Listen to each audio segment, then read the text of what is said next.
Ali, and everyone watching the Siege Major. My name is Caitlin, I'm your panel host, and this is Operation Ember Rise. Now let's get started by watching this quick video by Ubisoft News.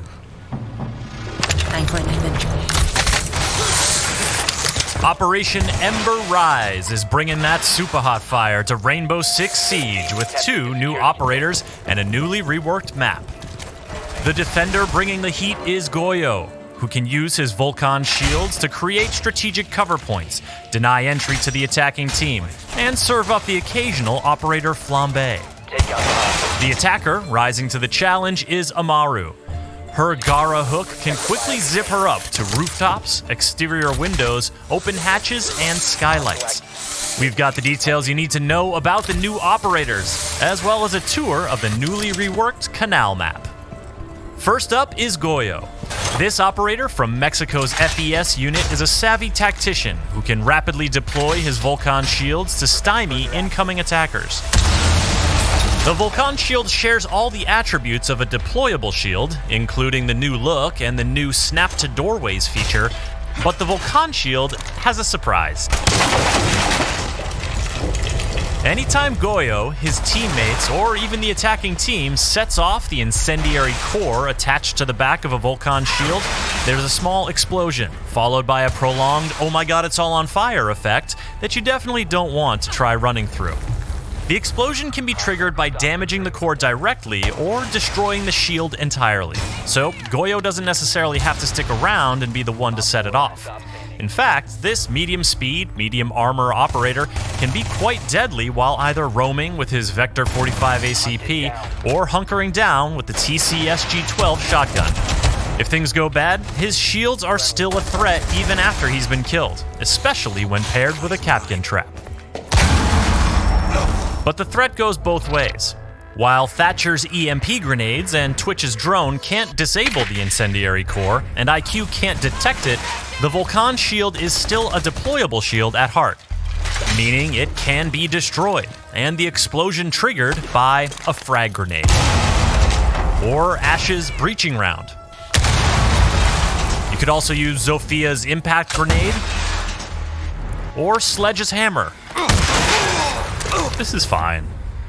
On top of that, anyone with a clear line of sight to the incendiary core can set it off, meaning a poorly placed Vulcan shield can work against the defending team. The goal with Goyo is to leverage the power of the Vulcan shield and deny entry to enemies at critical moments, or simply buy your team some time early on. When the attackers are pushing, or when the round is coming to an end, trigger your Vulcan shields to keep them away from the objective or cover your flank. A well-timed Vulcan explosion can be the difference between lighting up the scoreboard or going down in flames. While Goyo seeks to impede the movement of his enemies, the Peruvian attacker Amaru can get around the map like no operator before.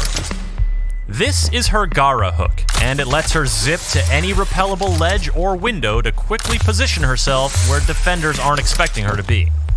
And once she's inside the building, the Gara hook lets her travel up through open hatches and skylights. That's a first for Rainbow Six Siege, and defenders will have to adjust their strategy accordingly or pay the price. When it comes to choosing your destination, the Gara hook makes it easy, clearly showing what it can or could grapple to. You can't grapple to something that's too far away or too far below your position, but you can use the hook for horizontal traversal, as long as you're entering a window. Once inside a building, you can't target anything but open hatches and skylights. While the hook will instantly break a wooden barricade on a window, a castle barricade will prevent you from even targeting it. And a closed hatch will need to be opened before you can ascend through it.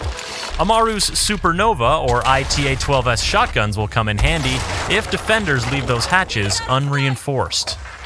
This makes Gara hook entry a bit noisy, so team communication and good droning are all the more valuable. Amaru doesn't pull her gun up until landing from the grapple, so she's completely vulnerable to Kapkan and frost traps lying in wait. Not to mention any defenders who may have heard her entry coming. Operators who can give her a quick buff, like Finka, or use their gadgets to distract defenders, like Ying or Dokebi, are strong pairings for Amaru. But with medium speed, medium armor, and a G8A1 LMG in her hands, Amaru is a well-rounded and very mobile force to be reckoned with. All this action has been taking place on the newly reworked Canal map. The map is still split between two buildings, but an additional bridge has been added to increase building-to-building movement options. There are fewer windows around objective sites, and the rooftops have been reconfigured to make runouts more risky. And additional staircases and color coding throughout both buildings have been added for more rotation options and easier callouts. The reworked Canal map will be free for all players when Operation Ember Rise launches. The two new operators, Goyo and Amaru, will be immediately available for Year 4 pass holders, and all other players can unlock them 7 days later with Renown or R6 credits.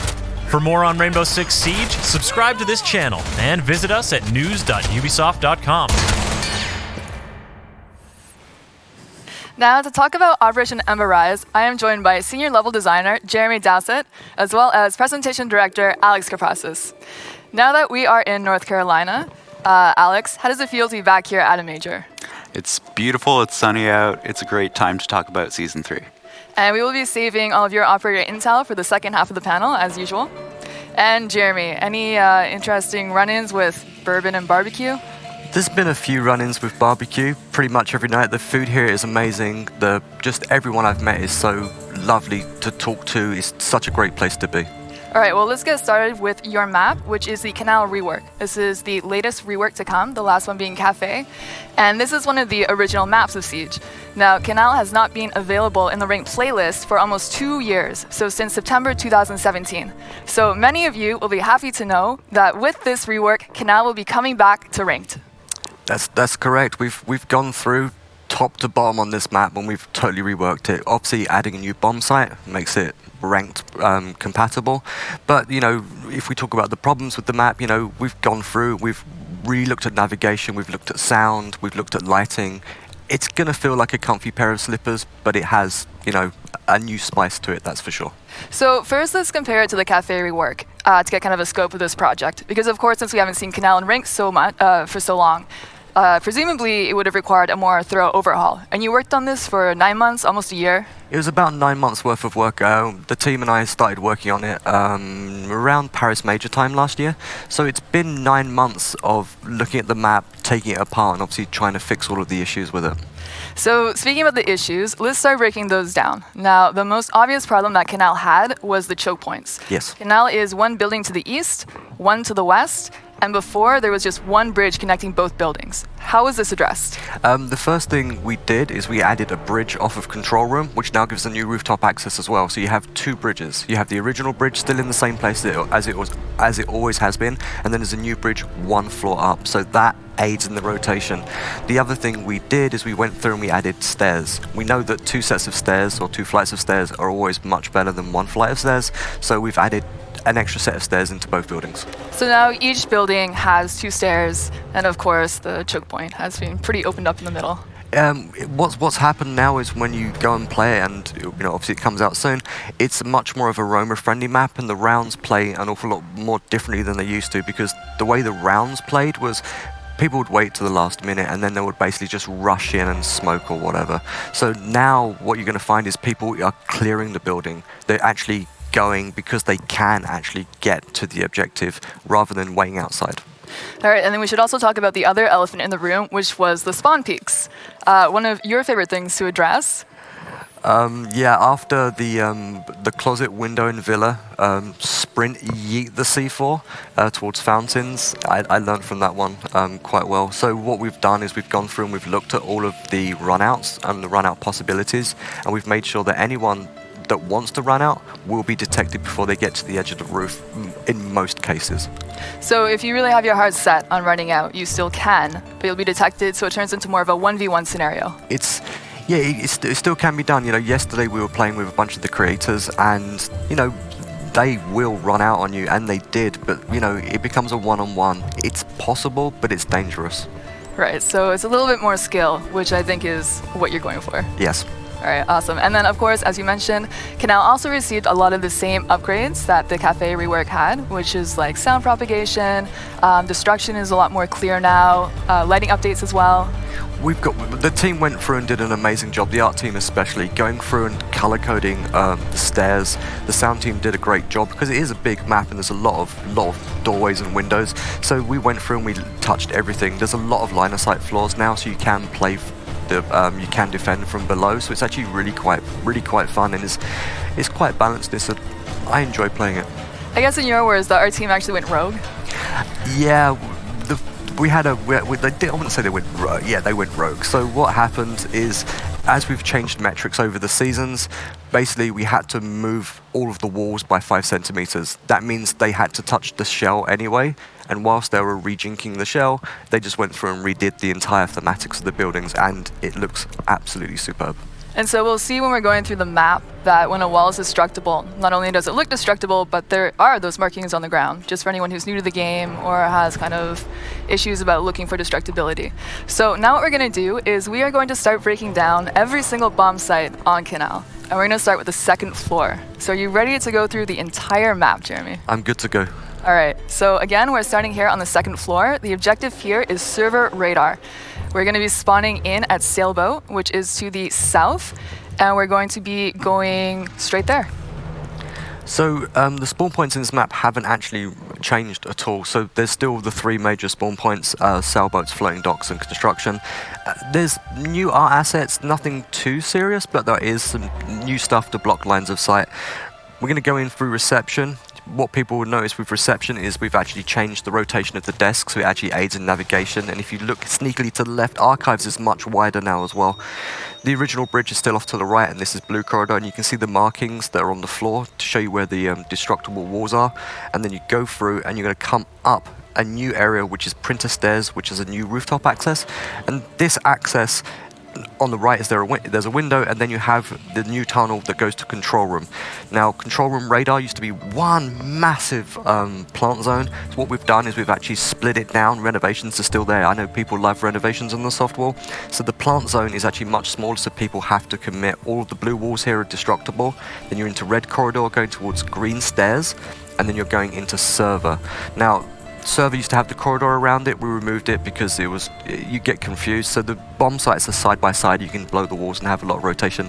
It's line of sight, and there's 3 hatches in this area. So this objective especially, it used to kind of feel like sitting in a glass aquarium for the defenders. There were a lot of windows that opened up directly onto the site, but we don't see any of that now.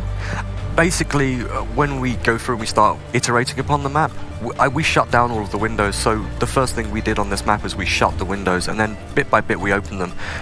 Obviously, like you say, you felt like you're in an aquarium. The gameplay is still there because that's the flavor of the map. You still can actually snipe from the rooftop, but the field of view and the angles now is actually much finer. So you need to really time your shots. Runouts are harder, sniping's harder, it's more skillful. Yes. All right, so now let's move down to the first floor.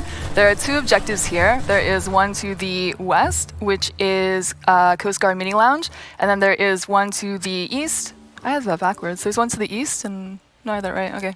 It's maps and security. Yeah, we're going to maps and security, and we're going to go up to the second floor first, and then we're going to go down to the first floor. So maps and security had, maps hasn't really changed too much, but people will recognize it. Construction, everyone's going to remember, it hasn't actually changed all that much. There's a few new props, but the path is still the same from the spawn points. You'll see the nice new red stairs that are covered to stop people come running down and doing early kills.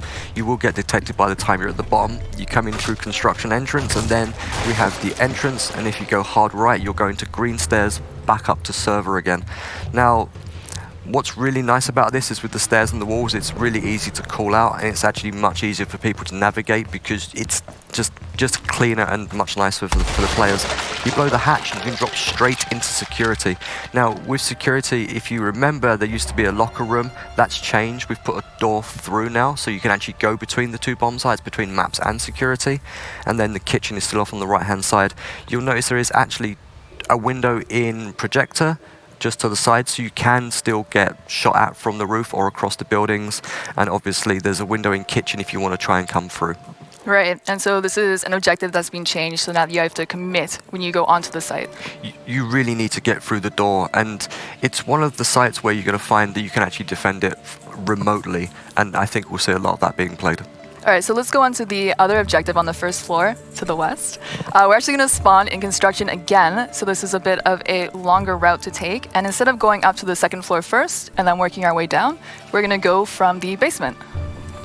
So, everyone remembers Coast Guard meeting. There's been a number of significant changes to this area, but it's still going to feel quite familiar.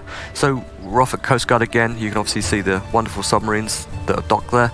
You come through, and the route we're going to take is we're going to go down into Garage. Garage is now external rather than being internal, with the doorway to the red stairs on the left-hand side. So this is now, a place where the defenders can't go. So we've closed it up a little bit. Obviously, we're underneath the new bridge. You can see the windows that go up into football, and we're going to go into lockers. Lockers hasn't changed a great deal. Everyone will remember it, and it goes through to showers. You go up the hatch with Amaru's hook, and then you're straight into football. Half of this room is destructible floor, half of it isn't, but there's a lot of destructible walls. Then you come across blue corridor into Coast Guard meeting. Everyone will remember the 145-degree wall that's actually in the map, which is the split between the two rooms.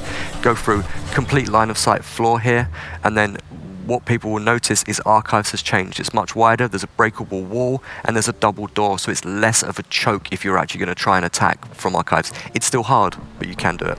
Nice. So still, once again, it's skillful. Yes. And we also saw Amaru's gadget being used there, as you mentioned, coming up through the hatch, which makes defending this site kind of tricky, because now you have to decide if you want to reinforce those hatches, which limits your rotations.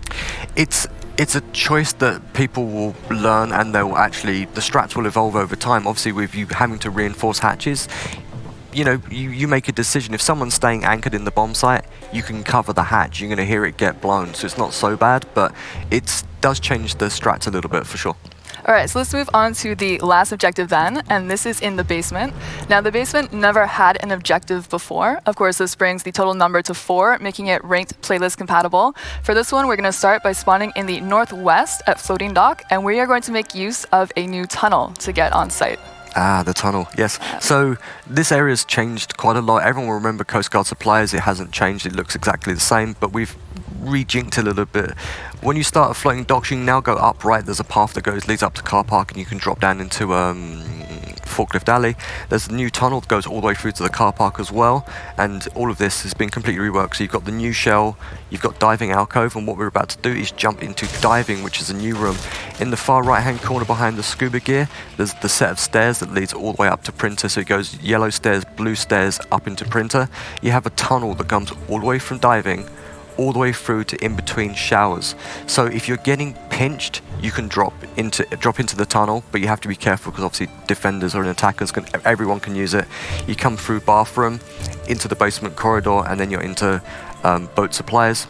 This will look very familiar to people because it hasn't changed all that much. Obviously there's a bomb hatch there, and we go into kayaks, which is a new room and a new bomb site, which is really good. The white walls are all destructible, so we've color coded that. And then you have diving, so you've got a lot of options, and the site plays really interesting because everyone tries to use the same old strategy. There's always a firefight on white stairs, which is quite fun, but now it changes because there's different options. So from your testing, is the tunnel more advantageous for attackers or for defenders? It's really a 50-50 because it's a risk versus reward, to be honest, because there's a ladder and it does leave whoever uses it, they're going to be prone when they're coming out of the ladder so that they can get attacked quite quickly. I find it really useful when you're getting pinched and you're playing lockers and you want to just get out and rotate straight back down to diving. All right, well, thank you so much, Jeremy, for walking us through the canal rework.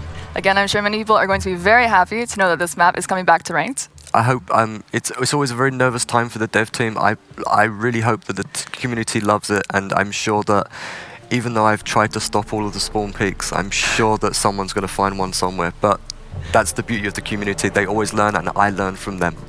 Well, you'll be able to play the new canal rework starting tomorrow, Monday, August 19th on the test server. So get out there and make Jeremy and his team proud.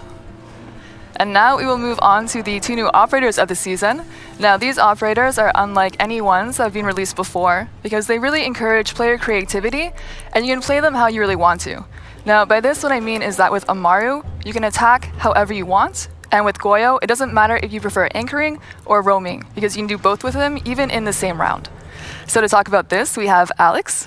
Hello, Kaylin. So let's get to the bottom of who Amaru is first. Who is Amaru? Right, so Amaru is an operator we really haven't seen before. She comes from a civilian background, not a traditional CTU, and she's made it her life's mission to protect her heritage, to fight against traffickers of antiquities, and this has really been her strong goal.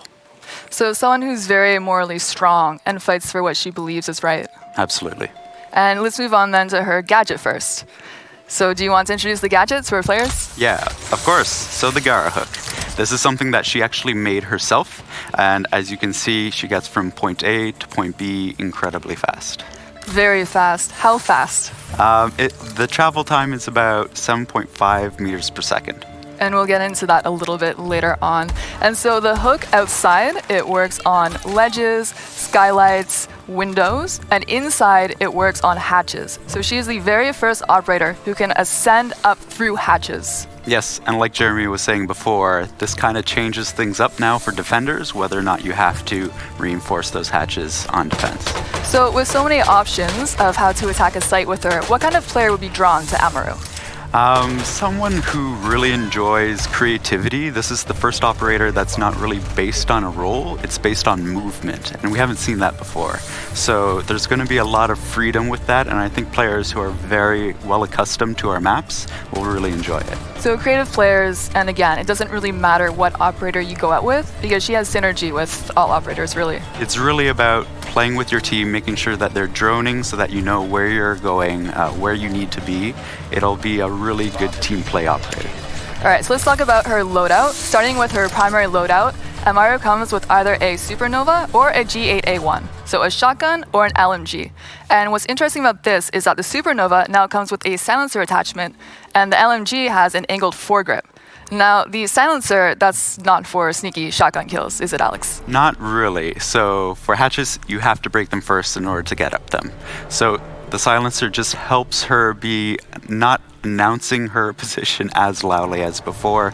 And then with the LMG, having that new angled foregrip means that she can ready the weapon a little bit quicker. Right, because she'll probably be popping up from a hatch, maybe literally on site. Yep. And you don't want to spend a year bringing that gun up to your face. Absolutely.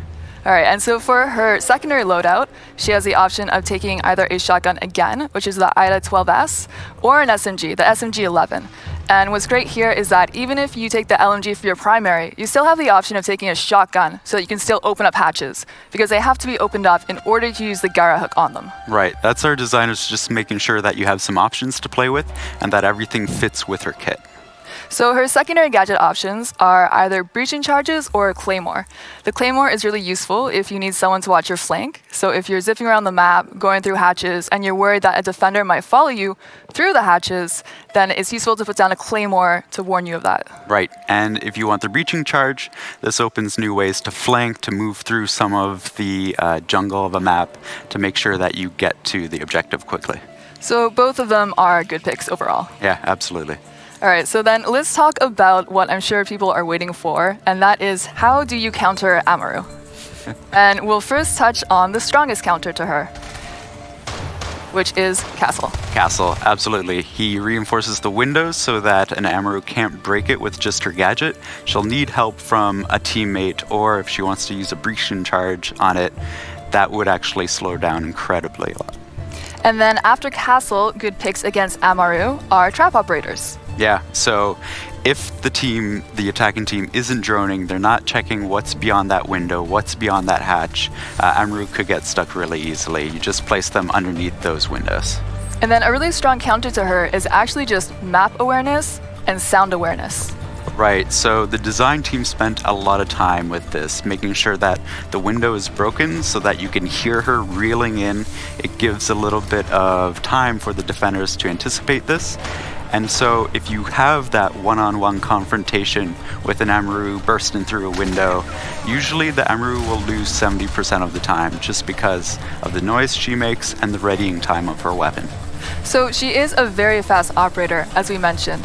but you do have the ability to hear her when she's coming and do Right. something about it. Right, so it becomes important for an Amaru player to play smart, not too aggressive, and really use roaming and quick speed to pop up one place and disappear and re-move somewhere else. All right, let's move on to the second operator of the season then, which is Goyo. Who is Goyo, Alex? So Goyo has had a bit of a tragic past. He lost his father and his brother at a very young age. So it was his mother who raised him, and his mother's best friend, who actually happened to be Amaru. So Amaru took him under her wing, taught him everything he knows, and that's why they have such a close friendship. Yeah, I don't mean to add to the heat puns, but just looking at the graphics and everything, you can see that there's this like warmth between them and this connection. Yes, so we'll actually have more to tell about their friendship, and you'll see it more with the CG that we'll be releasing right before the season starts. All right, let's talk about Goyo's gadget then, which is the Vulcan shield. Right, so he gets 3 of these. These are the new deployable shields that will be dropping in the season as well. He attaches this canister that can be triggered by a ballistic or by an explosion, and it's really used to funnel attackers into one choke point, trigger it, and delay as much time as possible. So let's just touch on a few things about the shield. From the front, it looks like a completely normal deployable shield. Right, so already you have mind games where the attacking side sees the shield, they have to drone it out to figure out if it is a Goyo shield or not, and then they have to deal with it. Right, because if you started leaping over it, a defender could shoot it up. You'll be in trouble, yeah. And then, much like Mira's canisters on her black mirrors, anyone can shoot it. However, unlike Mira's black mirrors, Twitch drones cannot shoot the explosive on the back of it. Right, so electricity does not affect it. Right. So don't think that you're going to be getting those early phase prep kills. Right, that's specifically why the designers made sure that doesn't happen. All right, so let's talk about his loadout. Goyo has 2 options of very strong guns to pick. He can take either the Vector 45 or the TCSG-12. Right, and so the shotgun actually comes with an ACOG, which means he can have very long lines of sight in triggering his canisters, and both weapons actually play well with his ability to either anchor or roam. Because his canisters are deployed by anyone, he can start out as an anchor and place those shields, and maybe he can rotate somewhere else, and the teammate can actually trigger the shield. Right, so that's a really good time to talk about how, with Goyo, you can be an anchor or a roamer with him, and you can make that decision mid-game, even in the exact same round that you're in. Right, and both his weapons work out super well with that. The Vector is a strong weapon either way, however you play it, and the shotgun too can be quite versatile. Especially with the ACOG, you can use that roaming. Yes, absolutely. And then for his secondary loadout, he has a pistol, which is useful for getting those vertical shots on his shield in order to set it off. Yep, it's just a good default standby to trigger those shields. Now for his secondary gadgets, his options are either C4 or impacts. Of course, impacts are great for roaming, but they're also good for setting up good angles on his shields on site, so that either he can hit them or a defender can hit them while he's off site. Right, so impacts can trigger the shields, and he can be a bit more protected without exposing his location. And then you have C4, which is, again, a great fragging tool that you can have in your kit. I'm sure some people would never dare take the impacts over the C4. Yep, and that's totally their choice. How you want to play Goyo is up to you. So let's talk about his counters then. Countering Goyo is really about making the best use of your utility. Right. So these operators that we're seeing now that counter Goyo, like Ash and Zofia, how they counter him is by swapping 1 charge of their gadget for 1 charge of Goyo's gadget. So it's kind of 1 utility for 1 utility. It's not the most cost-effective way, but it's a quick option to get rid of his shield. That's right. If you come across the shield, you don't want to be delaying any time for your team. So these are 2 great options to quickly deal with it. And then moving on to kind of a similar counter to Goyo, using consumables, so using frags to take out the shields, is another way you can get rid of them. Right, and it means that you don't have to rely on that Ash or Zofia. You can have some versatility in dealing with these stalling tactics. But one of the most cost-effective ways of dealing with Goyo is taking operators like Buck or Sledge, and then using the charges on their gadget to get verticality on Goyo's shield, and then just shooting it. Yeah, and this becomes really important for a good Goyo player to make sure they're placing these shields in places that you can't get those line of sights vertically. You can't destroy the floors and then get that nice angle on it. And of course, just anyone shooting it with a bullet is very cost effective. That will absolutely do it. So that is the first look at both Amaru and Goyo. Both of these operators will also be available to play starting tomorrow, Monday, August 19th on the test server. And now we're going to talk about other upcoming features of the season. More with Alex. Yeah, and we have a lot of them. Yes, there are a lot. We'll start with player behavior changes first, though. Right, so the player behavior team has been working really hard on some quick fixes that actually really improve the game. So at the start of the season, what you'll see is leaving escalation penalties. So if somebody's been leaving quite frequently, we'll step up the penalty that's applied to them, and it should encourage players to not leave intentionally. On top of that, we also have, we'll be detecting if somebody is AFK at the start of the prep phase, and if they have the diffuser, they'll actually drop it automatically at the start of the round. That way you don't have to team kill to get that diffuser on your team. Then, during Season 3, we'll be introducing a couple more changes, which is squads and reverse friendly fire. So we know we've been listening to the community feedback. Reverse friendly fire has been working really well, but there is this failing where squads can team up on one individual player. They can pick on them and they don't get a sanction applied.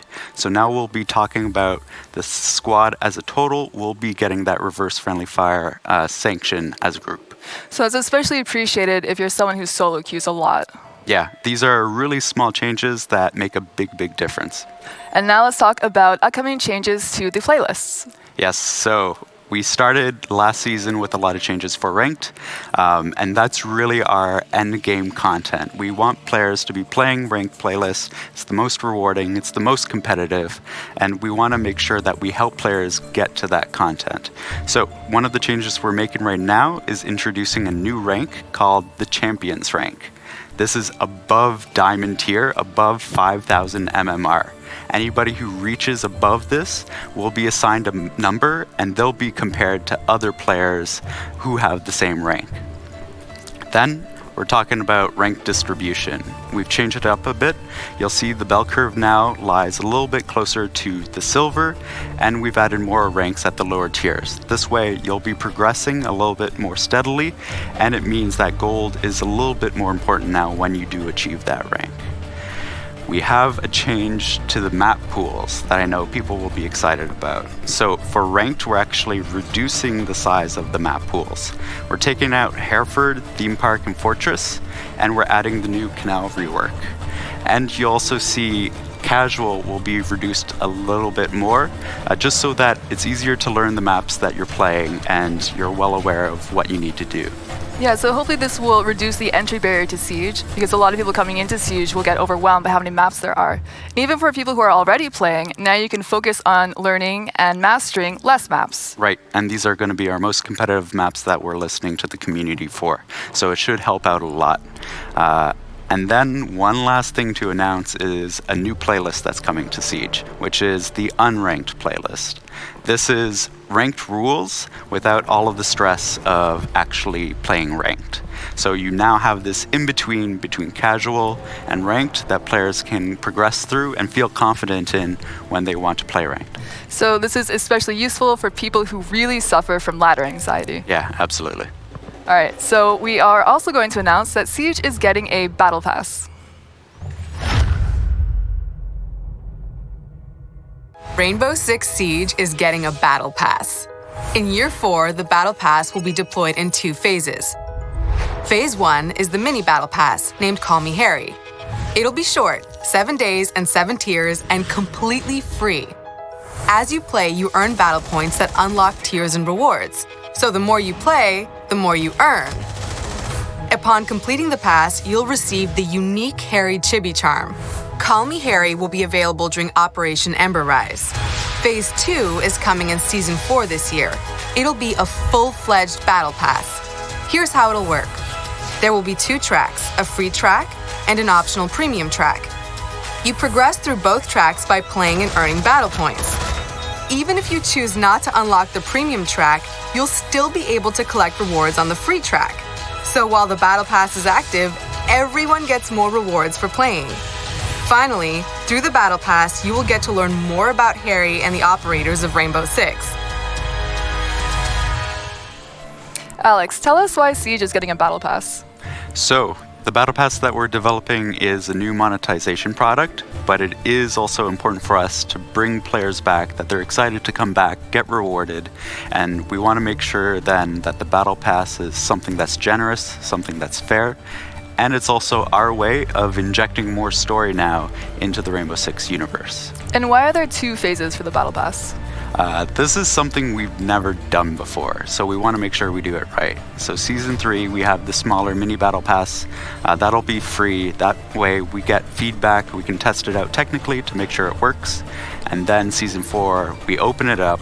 It's a full Battle Pass with more tiers, more cosmetics that you can actually get rewarded for, and a bigger story that we're telling. And the video also said that while the pass is active, you get more for playing. What does this mean exactly? So we always want to make sure that the Battle Pass is inclusive. So even if you don't buy into the premium tiers, you're still getting rewarded for all of the time that you're putting into the game.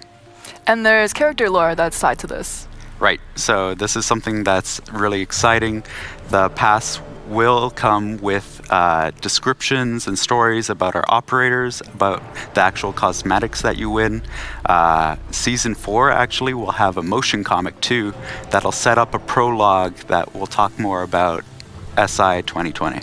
Well, thank you so much, both Alex and Jeremy, for coming and talking about the upcoming season.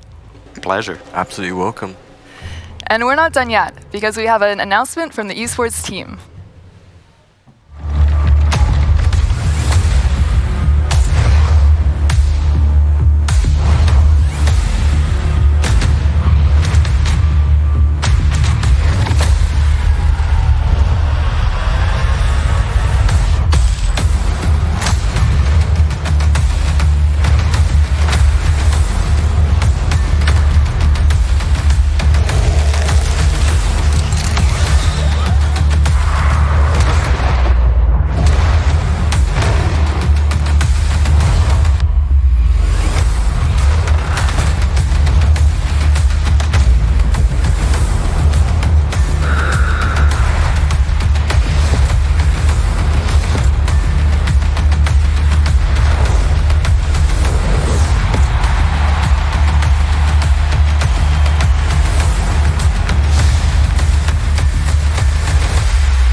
Now to talk about the pilot program is Stuart, a manager from the esports team.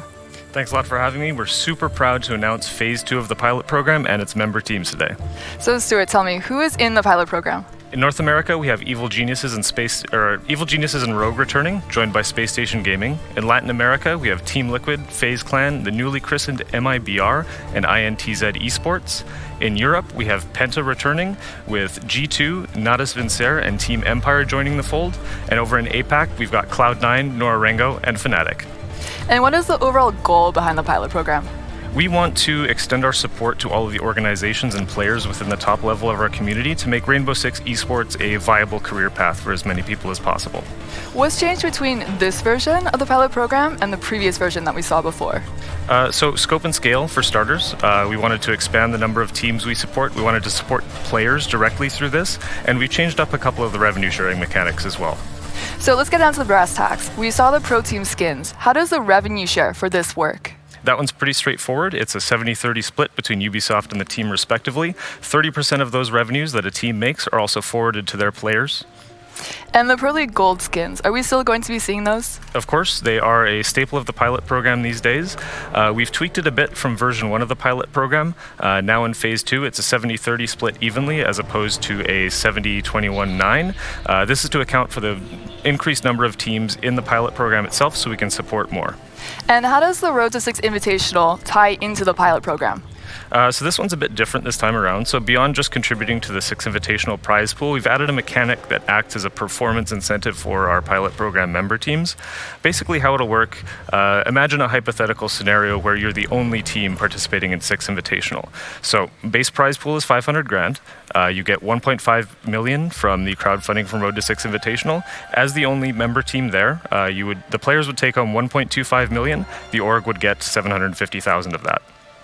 Thank you very much, Stuart, for explaining that to us. And does the esports team have anything else to announce? We do. We're super happy to announce that our Pro League Season 10 finals are sold out. We have over 4,000 fans going to join us in Tokonami, Japan. Huge thank you to our Japanese community for coming out in force and making this one of the best events. And of course, to close the panel out, we will now reveal the next elite skin. Welcome to the club, Mira.